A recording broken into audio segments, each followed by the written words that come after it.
Yan mga paps, magandang gabi sa inyo, no? So eto, may pick up tayo pero papapuntahin ko rito si pasahero ko.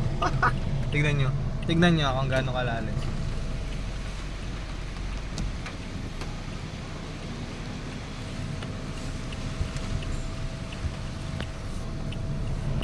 Ang malalim mga paps.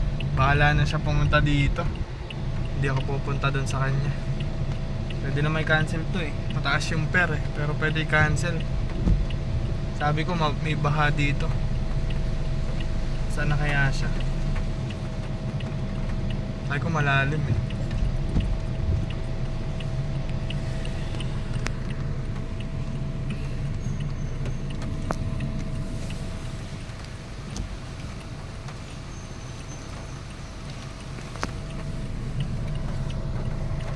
Tapos tumatawag ako sa kanya. Sabi ko kung may baha. Wala naman daw. Baka hindi pa lumalabas ng bahay.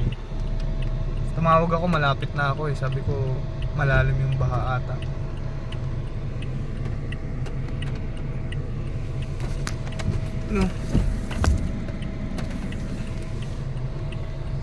Pakiramdam ko malalim eh. Bahala siya dyan. Hindi ko pipick upin niya na pupunta ako doon. Siya papapuntahin ko.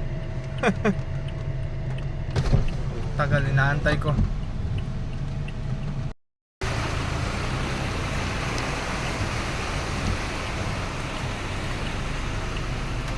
Mataas yan mga paps. Oh, mataas yung sasakyan na yan. Kung tayo lulubog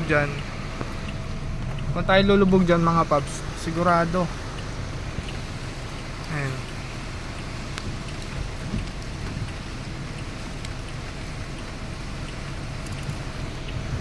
Hanggang tuhod. Hindi ako lulusong dyan. Para lang sa magkano. Cancel ko na lang ito. Total, tagal niya.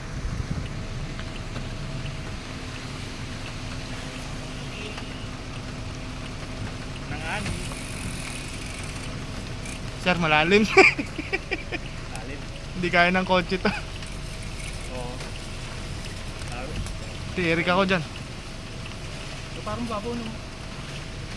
Dumaan yung 4x4 hanggang kalahati ng gulong eh. Hindi lang. Hindi ka kakayanin yan. Hindi talaga kaya.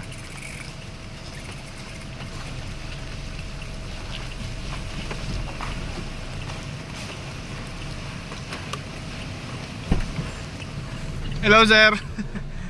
Grabe. Kuya sabi kasi possible daw. Pasa